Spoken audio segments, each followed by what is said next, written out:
C'est un plaisir de vous retrouver à ce rendez-vous de l'information. Madame, Monsieur, bonsoir.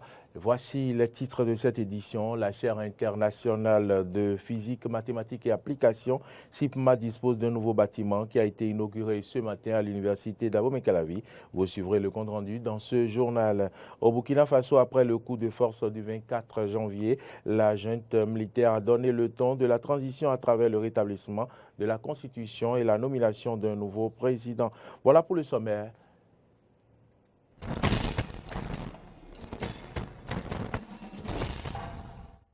Bienvenue à toutes et à tous.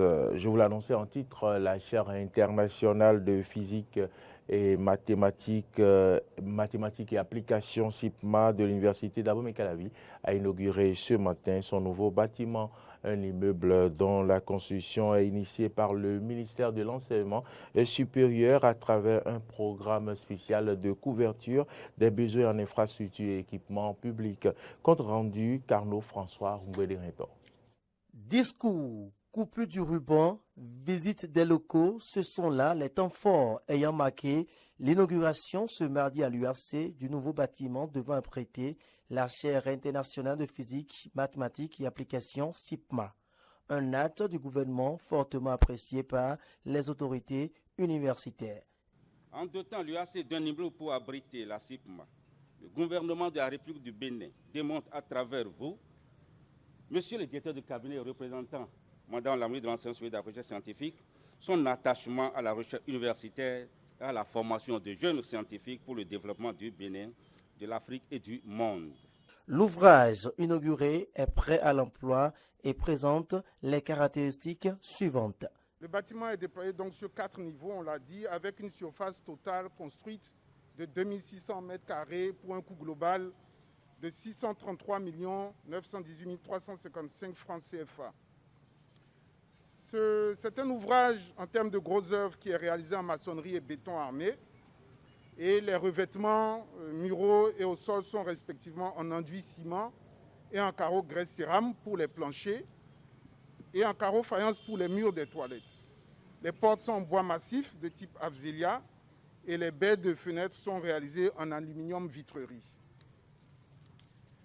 Cet immeuble est réalisé dans les règles de l'art et le bâtiment contient au total 32 bureaux, 2 grandes salles de cours, 3 salles moyennes de cours, une bibliothèque, une salle de réunion, 2 blocs de toilettes et un hall par niveau, un grand hall découverte au 3e étage et 2 parkings en rez-de-chaussée comme vous pouvez le voir. Pour le directeur de cabinet du ministère de l'Enseignement supérieur représentant la ministre, cette infrastructure renforcera le programme spécial de valorisation des matières scientifiques. Cette infrastructure n'est que l'une des premières pièces du vaste chantier de centres de formation et de recherche ainsi ouvert pour toutes nos universités. Ceci viendra renforcer le programme spécial de valorisation des matières scientifiques dont la FAST de l'UAC, la FAST de l'UNSTIM, l'UNS de Natitengu, donc de l'UNSTIM, l'IMSP de Dambo sont associés. Il est à rappeler que c'est par arrêté 2002-024 du 19 avril 2002 que le gouvernement a fait l'option de valider la décision d'institutionnalisation de la SIPMA, un cadre permanent d'échange des résultats des travaux de recherche. À la fin de la cérémonie, les étudiants de la SIPMA présents ont livré leur impression. Suivez plutôt, ils sont au micro de Carnot François Ngwede-Rinton. Les impressions sont très bonnes parce que vous savez, depuis des années déjà, depuis Zogbo, on faisait l'effort de beaucoup travailler, de rester toujours dans cette ambiance de travail. Mais vu le cadre un peu restreint, on était limité quand même à un certain moment donné. Mais là, maintenant, avec ce bâtiment, je crois que la recherche sera encore de plus belle. Déjà, je remercie le président de la République. Je remercie le ministère de l'Enseignement supérieur qui a œuvré pour l'instauration de ce nouveau bâtiment qui va nous permettre de travailler dans des conditions un peu plus adaptées. Et je suis vraiment contente. Je suis très content. Content dans le sens que ce bâtiment nous donne l'opportunité d'avoir un cadre bien approprié pour le travail. Vous savez que notre travail se repose essentiellement sur la réflexion. Et pour bien réfléchir, il faut se retrouver dans un cadre adéquat. Et ce bâtiment qui ce matin est inauguré représente pour nous un cadre très idéal. Et personnellement, je suis très content et je sais que c'est le cas aussi pour mes camarades étudiants. Parlant toujours de la CIPMA, je vous invite à suivre à présent le professeur Abel Afouda. Il est enseignant-chercheur à l'université d'Abomey-Calavi. Il apporte des explications sur ce que fait l'Institut. La CIPMA a commencé en 2001 avec les options de la physique, mathématiques et applications, avec l'hydrologie, la gestion intégrée des ressources en eau, avant même qu'au niveau national, on ne commence pas à parler de gestion intégrée des ressources en eau. La CIPMA avait déjà commencé par former les futurs responsables de notre pays à ce niveau-là. Comme exemple, je donne le décès de le directeur de cabinet, par exemple, du ministère de l'eau. C'est un produit de la CIPMA. Donc la CIPMA avait déjà vu très loin et a commencé par faire des formations. Et aujourd'hui, je vais dire sans exagérer que dans plusieurs pays africains, y compris même en Europe, les enfants, les produits de la CIPMA sont présents. Au niveau du Bénin, dans plusieurs de nos universités, on retrouve des gens qui ont été formés au niveau de la CIPMA, à Abomey, à Natidangou, à Calavi ici, etc. Donc vraiment c'est un travail immense que depuis 2001, la CIPMA a eu à effectivement mettre en place. Dans un autre registre, le centre de formation Maman Marguerite d'Aïdjedo à Cotonou a semé la joie dans le cœur de plusieurs dizaines d'enfants en situation difficile. C'est à l'occasion de la fête du Saint-Patron du centre Jean Bosco. Différentes activités ont meublé cette célébration pour le bonheur de ces âmes innocentes. Clémence Tonoucoin pour le point. Une messe d'action de grâce dite en l'honneur de Saint Jean Bosco a donné le top des activités de cette journée de réjouissance. Elle est organisée à l'intention des enfants en situation difficile, identifiés et pris en charge par le centre d'accueil et de formation Maman Marguerite d'Aïdjedo à Cotonou. L'initiative est réitérée chaque année pour rester collée à la mission de Jean Bosco, saint patron du centre. Nous faisons la fête de notre patron, que c'est le fondateur de Salesiens, Don Bosco, un prêtre italien qui a travaillé toujours avec les enfants déshérités en Italie, au nord de l'Italie, et après en Europe et en Amérique latine. Et donc, il nous a laissé cette mission que nous suivons chaque année. Dans notre centre, nous travaillons d'abord dans la rue, surtout au marché d'Antopa, là où nous avons une baraque d'accueil pour les enfants et d'écoute, psychologues, assistants sociaux, éducateurs spécialités. Et chaque enfant de la rue est écouté pour les réorienter en famille et si ce n'est pas possible en famille, dans un centre d'accueil de longue durée. Après, nous avons ici un centre où les enfants non scolarisés ou déscolarisés, on les prépare pour pouvoir au moins avoir à la fin de 3 ans les CP. Ceux qui sont déjà grands, parce que les enfants qui sont des apprentis, qui n'ont jamais allé à l'école, au moins ils puissent recevoir les CP, ils continuent leur apprentissage. Et les autres, ceux qui ont l'âge encore de reprendre la 6e, on les introduit dans la 6e.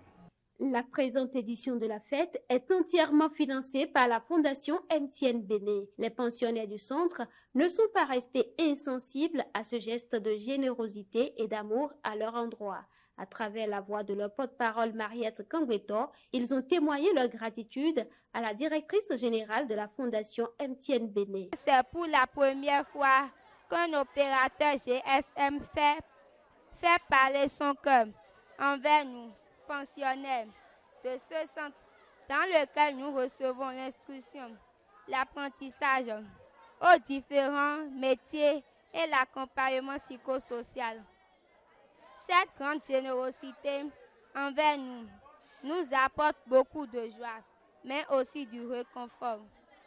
Une fois encore, merci Madame la Directrice Générale de la Fondation MTN Bénin.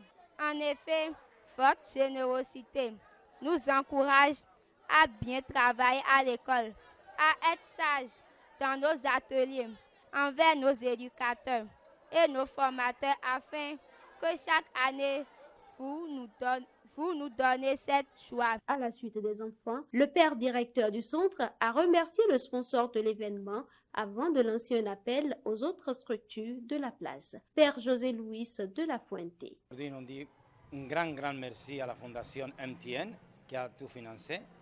On dit aussi, je profite pour dire à Simon Benet Lafarge qui nous avait financé pour la fête de Noël. Et j'invite les autres structures parce que nous travaillons avec les enfants de Sirete. Les enfants de la rue, qu'on dit, surtout, principalement, c'est notre cible.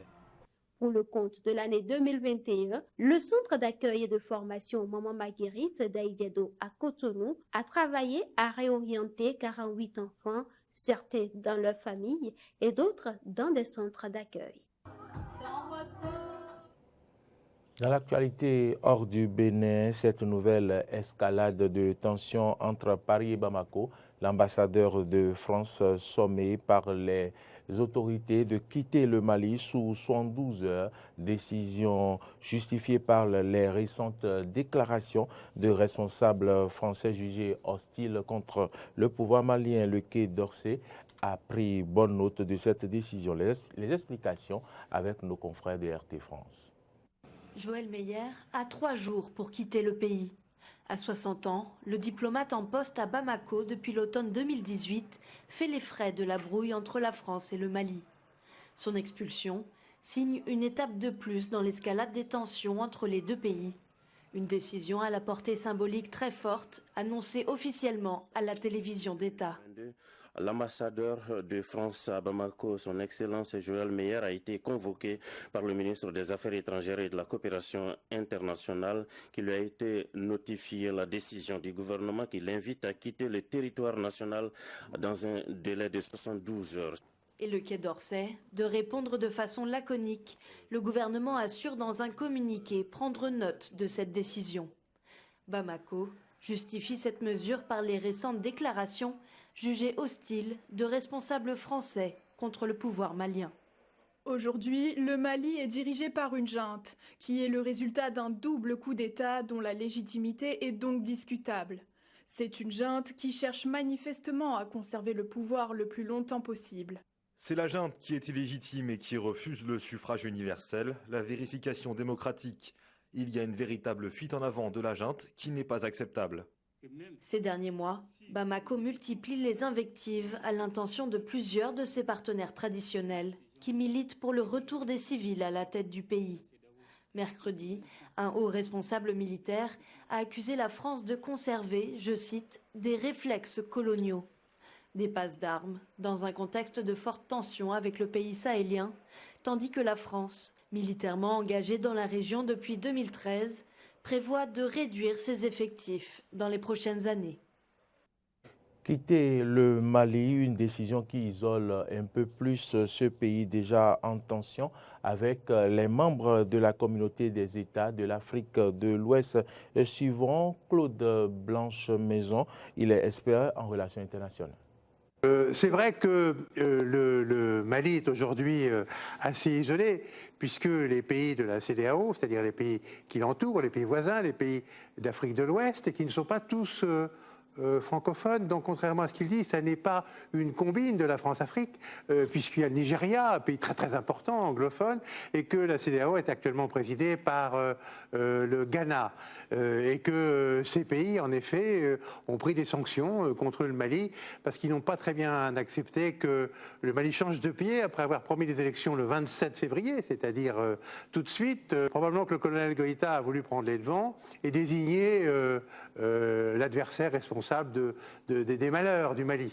Or, la France a été appelée là il y a 8 ans parce que Tombouctou venait de tomber dans les mains des djihadistes et que Tombouctou avait été pillé par les djihadistes, les bibliothèques musulmanes saccagées, et que, en effet, le gouvernement légitime de l'époque avait appelé la France en renfort.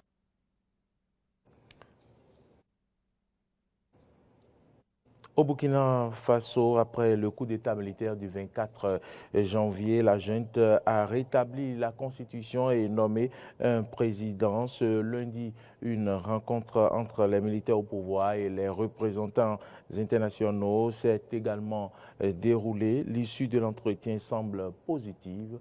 On suit cet élément de nos confrères de RT France. Des visages calmes et sereins. À l'issue d'une entrevue avec la junte au pouvoir et l'ancien président Kaboré ce lundi, les émissaires internationaux sortent rassurés.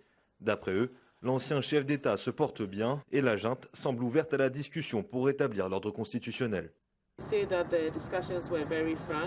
Les discussions ont été très franches. Ils ont semblé très ouverts aux suggestions et propositions qu'on leur a faites. Pour nous, c'est bon signe. Ce sont des discussions qui ont été très franches, très ouvertes. Je pense qu'ils ont expliqué un peu les raisons de la situation. On leur a expliqué un peu ce que nous considérons comme étant nécessaire pour vraiment permettre au Burkina de retrouver rapidement l'ordre constitutionnel. Un peu plus tôt dans la journée, les militaires au pouvoir ont annoncé le rétablissement de la Constitution, suspendue jusqu'alors. Le président du mouvement patriotique pour la sauvegarde et la restauration, qui regroupe la junte au pouvoir, a été nommé président du Burkina Faso. Le lieutenant-colonel Paul-Henri Sandaogo Damiba et la junte assureront l'intérim jusqu'à la mise en place des organes de transition. Le président du mouvement patriotique pour la sauvegarde et la restauration est le président du Faso, chef de l'État, chef suprême des forces armées nationales. Il est garant de l'indépendance de la magistrature. Le mouvement patriotique pour la sauvegarde et la restauration est l'organe central de définition et d'orientation de la politique sécuritaire, économique, sociale, de développement et de la restauration de l'intégrité territoriale. En attendant le retour de l'ordre constitutionnel, l'Union africaine a suspendu le Burkina Faso de son instance. 3 jours plus tôt, la CEDEAO avait elle aussi pris la décision de priver temporairement le pays de ses fonctions dans l'instance. Les dirigeants de la CEDEAO se réuniront jeudi pour décider, ou non, d'appliquer des sanctions supplémentaires à l'encontre du Burkina Faso. Madame, Monsieur, c'est la fin plutôt de ce point de l'actualité. Merci de l'avoir suivi. L'information se poursuit sur nos différentes plateformes digitales, Twitter, YouTube et Facebook, mais également sur notre site internet www.benin-eden.tv. Bonsoir chez vous.